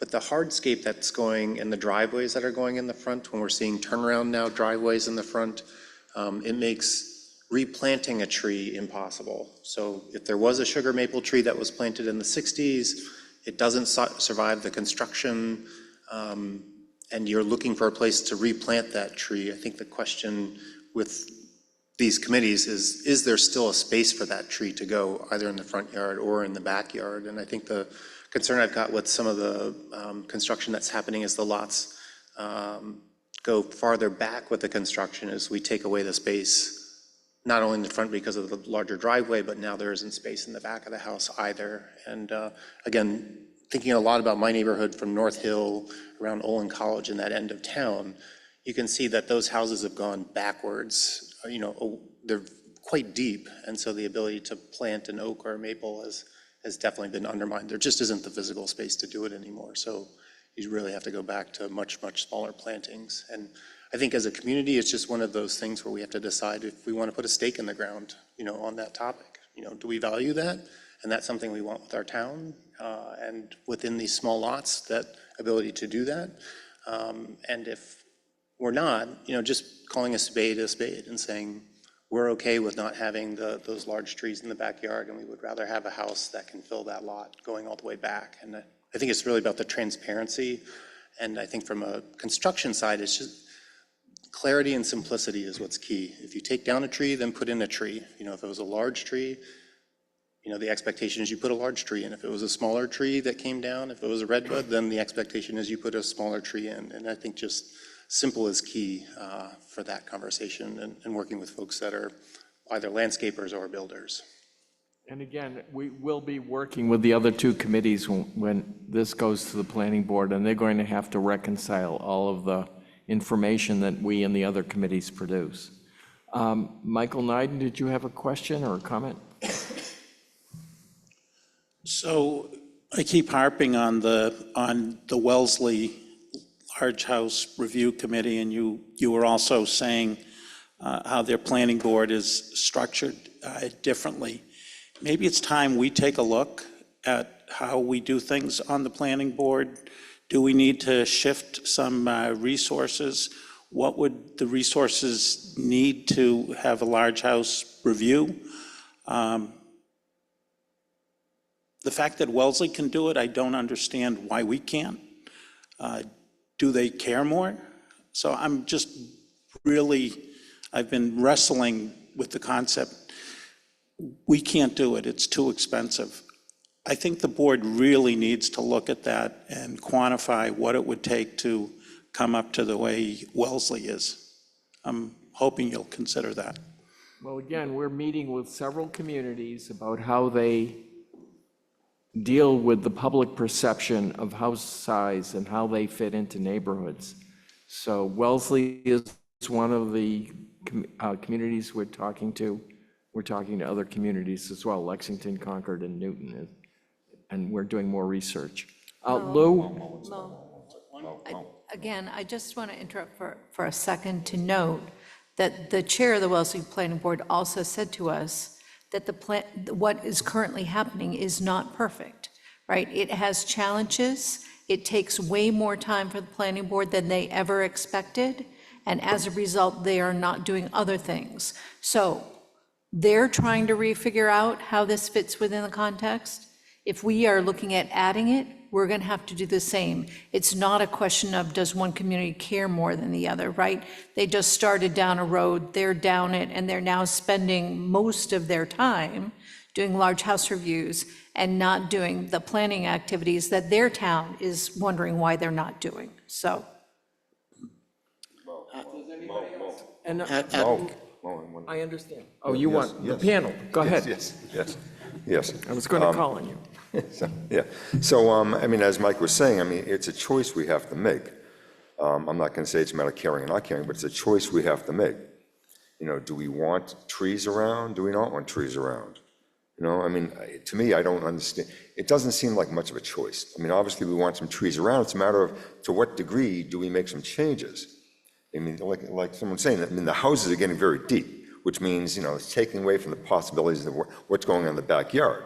Also keep something in mind that when you take a tree down in, you know, Lot A, and it's right next to trees in Lot B, those trees in Lot Bs are now weaker.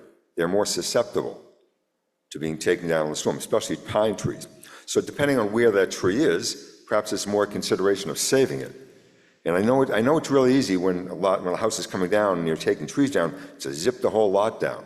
I get it. I mean, it's really easy. You're starting with a blank slate, but there are ramifications to that. Again, we're looking at, you know, the stormwater committee, the tree committee. What are the ramifications to that? Ramifications to doing nothing. You know, we can sit here, we can do nothing. We sit here and do something. The goal is we're trying to do something, and you know, but we're talking to you because we're trying to figure out what that something would be. And we really like your help. Thank you. A community just went through a... Excuse me, is there anybody else who hasn't spoken, who hasn't had a chance to speak, who wants to speak?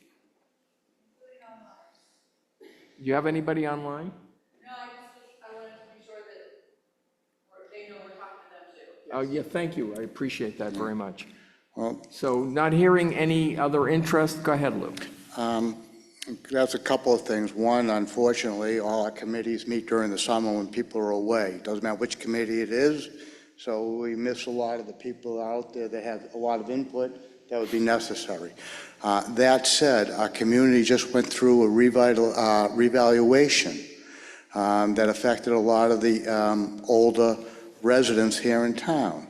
So if we reduce the size of the homes and they become more consistent with the current homes, how will that affect the taxes of those homes if you start basing it on square footage? Has that been taken into consideration at all? Does anybody want to speak to that?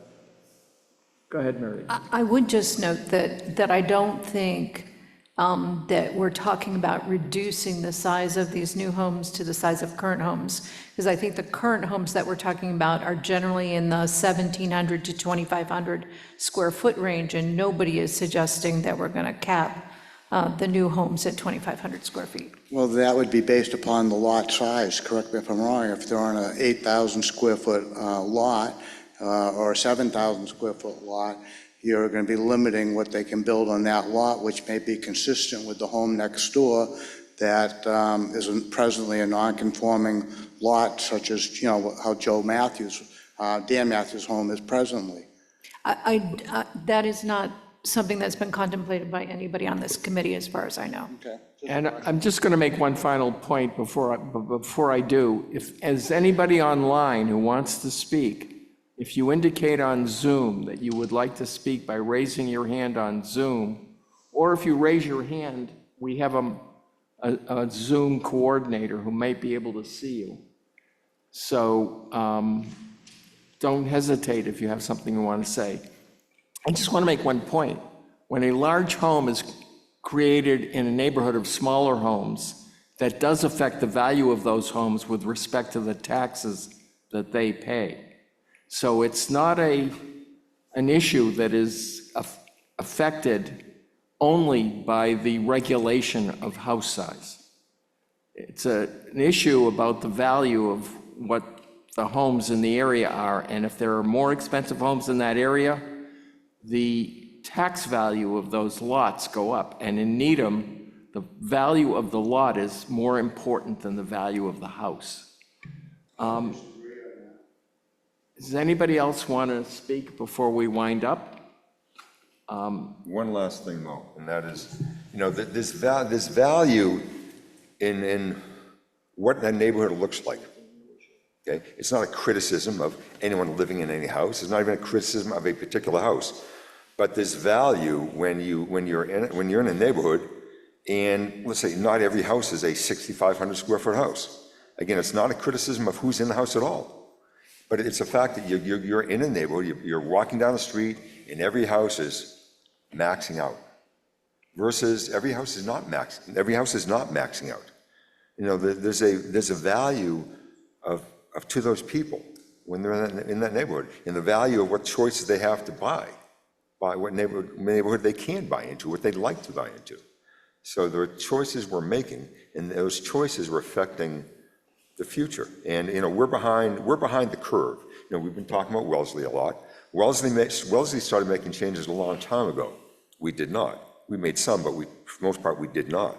And so we've been behind the curve. If we started a long time ago, we wouldn't be having the exact same conversation now. We're not the exact same one. So, if we can start getting on the curve, perhaps we can make some difference. And that's what we're trying to do. Joe Matthews is online and he has his hand up, so go ahead, Joe. Yeah, I think that most of the points have been made. It's been good to hear some feedback, but like Marianne said, that ultimately the FAR restrictions that we haven't gotten a number yet. So if you offer that feedback, it's useful, but it's likely to be pretty high above what a current cape or a split level or a ranch would be. So for people who are concerned about not being able to build a house that would fit their needs, looking at maybe 50 to 100% expanding of the size is still probably something that would be within the lines of the new regulations.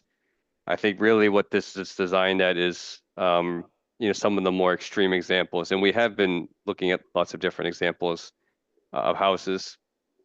And regarding the impact on the smaller lots, I think that there was an idea, and I don't know if you guys have the slides in front of you, basically that the FAR restriction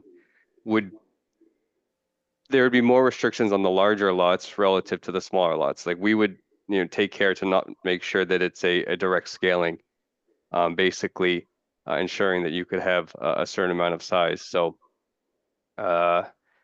yeah, and I think that there were some other questions that unfortunately maybe we didn't get to, which I had hoped to hear more. And if people see them and they want to respond in writing, it's very useful. Namely, it seems that one reason why there's a lot of third floor space currently built in the 600-foot garage is because they don't count. So if third floor space was to count, would someone building a house prefer that space to be on the second floor or the first floor of the basement? In other words, if we were to count the third floor, would you anticipate a wider house rather than a taller house? Or is there some other feeling on what is preferable? Like this kind of feedback is important, how you might change the design. And regarding the height impact, I think that our thinking on this was to reduce the height, really for this, in mind of this kind of changing of the lot grading and such, and people felt it was disruptive, but that we would still have a height limit which would enable 3 stories, and even with the higher first or second floor interior height as well. So it's not that we were trying to remove the third floor. It's just that maybe because the height, some of the feedback we were getting was that the height really was part of something that made the impression of the bulk a lot larger, and that was a motivating factor for some people in our survey. So any structural feedback in the coming months will be greatly appreciated. Thanks. Thanks, Joe. If anybody has any comments that they want this committee to know about, and also with respect to runoff and trees, I would also imagine they can send an email to planning@needhamma, that's needhamma, all one word, .gov, G-O-V. Appreciate it very much. Does anybody on the panel have any closing remarks? For a large house review is the subject line. And subject line should be large house review. That would be helpful. Yeah, go ahead, Mary. It just strikes me, again, just to reiterate what the timeline is for this work, right? This committee is working through the summer. We expect there to be a couple of public hearings in the fall around a proposal, which we don't have yet, okay? And then that proposal from this committee will go to the planning board, where the planning board will start a process which includes public hearings before heading to town meeting in the spring. So it is extended, but we do expect there to be another round of input around a more concrete proposal. We appreciate hearing from people tonight. Alex, can you show the schedule and next steps on the PowerPoint while we're going? Rob? Yeah, I just have one comment.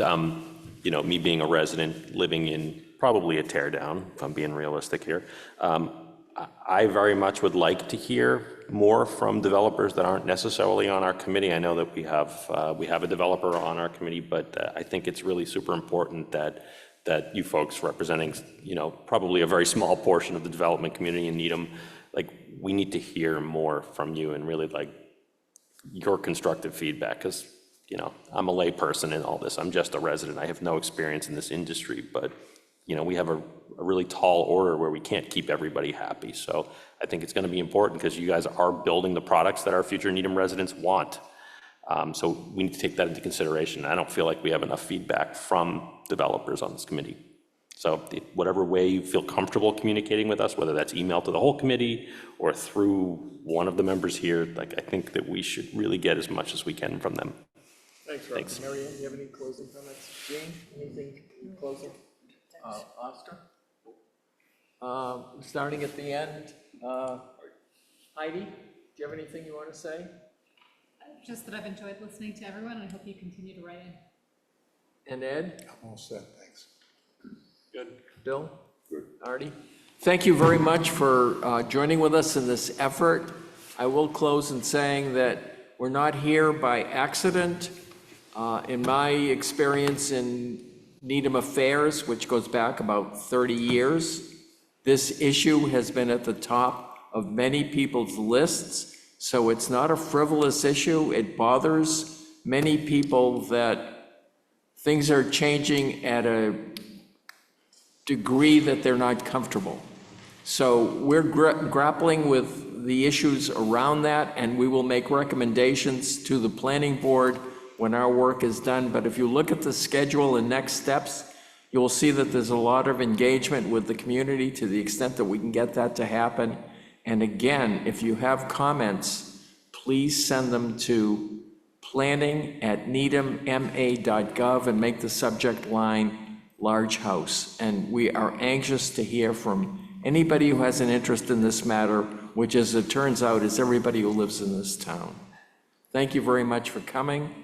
One last thing is, you all, I think, received an email from me inviting you here.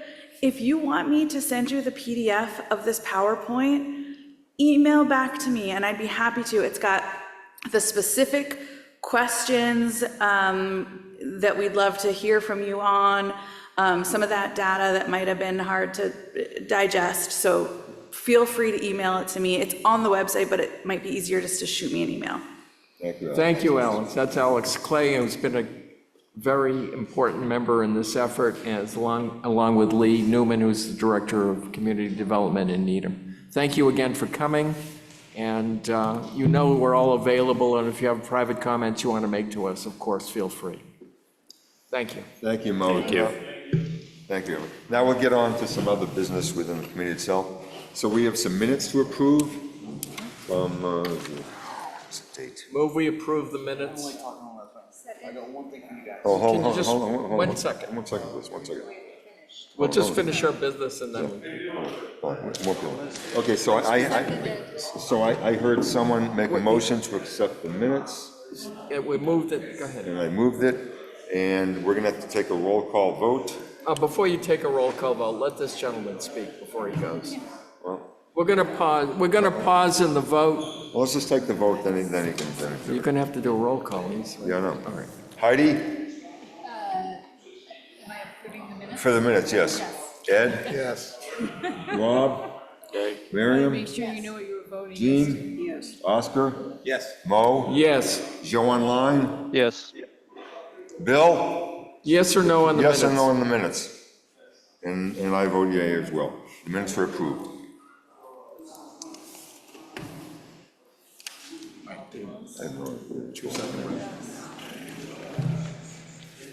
Does our guest want to speak? I don't know what's going on. Meeting's yours. So we have, hold on, we have an update on the, we need an update, was it update from Lee? The modeling? This is- Yes.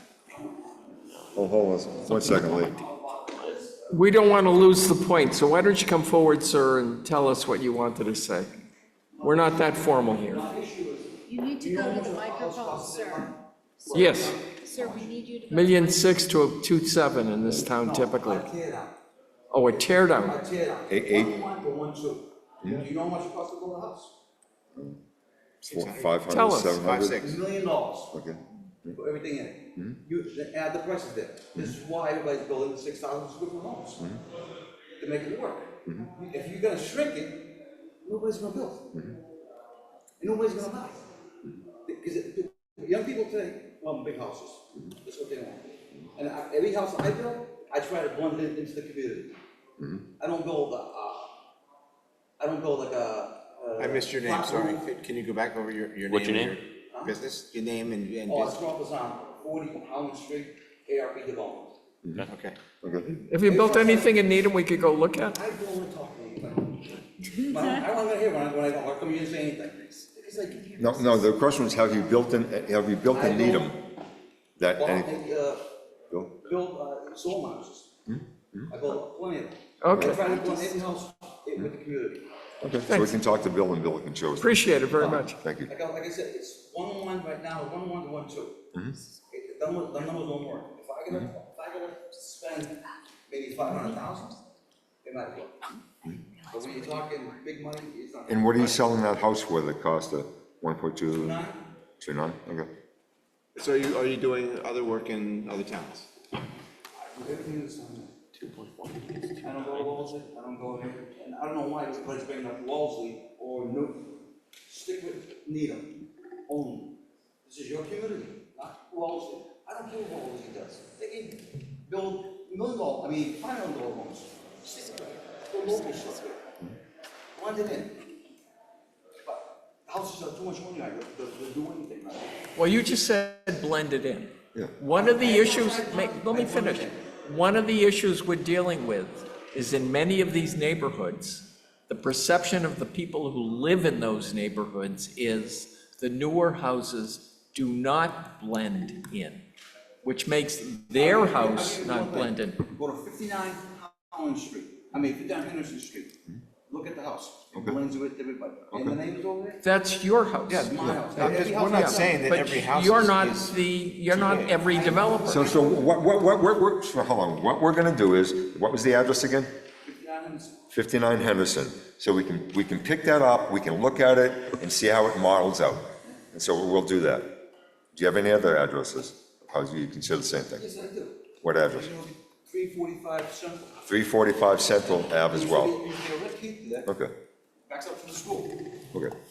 So, It blends everything. so we have a couple of houses that we can look at that you're proud of as far as blending in. Yeah, no, I'm serious, yeah, yeah. Yes, we'll take I try a, to be we'll take a look to see how it fits into. We really the model. appreciate Yeah. you We'll coming take a look, forward yeah. and telling us. It's very helpful.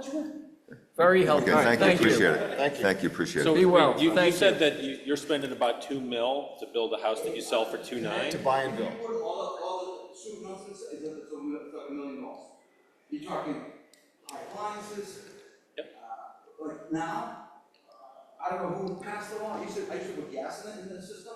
Now it's all electric. It's a state, It's more yeah, money. yeah. So question for you, so so you pay $1 million for that lot or $1.2 million for the lot? I'll tell you what I paid though. Yeah. I paid 1,115.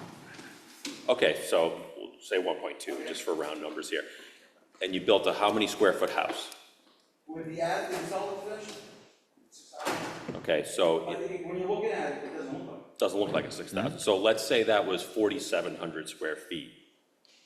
What could you sell that house for? I'll tell you who's doing the most modern ones. It's Yeah. more the outside people come in. Yeah, Are doing the more modern ones. It doesn't go with the situation, with the neighborhoods.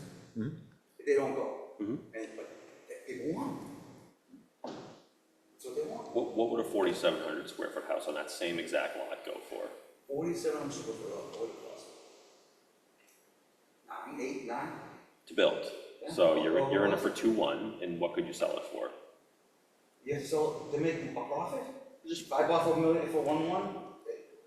You have to sell it 2 something, like 2.7 to 8. Could you get 2.78 for a 2.7 or 2.8 for a 4,700 square foot house? Yeah. You have to, but could you?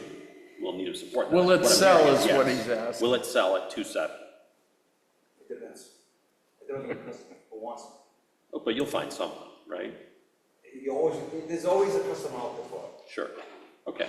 I mean, what I'm trying to wrestle with is how does this affect existing residents' values of the properties and what you're willing to pay for it, because we have to be respectful of that, right? My first house I bought here, Yep. 300,000. It was on. Changes hard, right? It was on Rosemary, on the bend, 300,000. Okay, thank you. Thank you very much. Thanks. Appreciate it very much. We have your addresses, that we are gonna take a look. Yeah, we are gonna take a look. Okay, thank you, appreciate it very much. Thank you. We know how to get a hold of them. So Lee, okay, everyone, we're up to, Lee, want to give us an update on the 3D modeling with a third-party consultant? I Or is it- believe Oscar was going to speak to the modeling. Oscar, okay. Thanks, Lee. Yeah, I'll be quick, because I'm sure we all want to get going. We did kick off our modeling with the consultant, and they are already into it. I'm going to be meeting with them. I had one meeting. We're going to meet as often as they need me to meet and give them feedback. They will be coming with a first round of sort of a set of reductions on the smallest house, and that's coming to our next meeting. So they'll be, I think it's 2 weeks from now?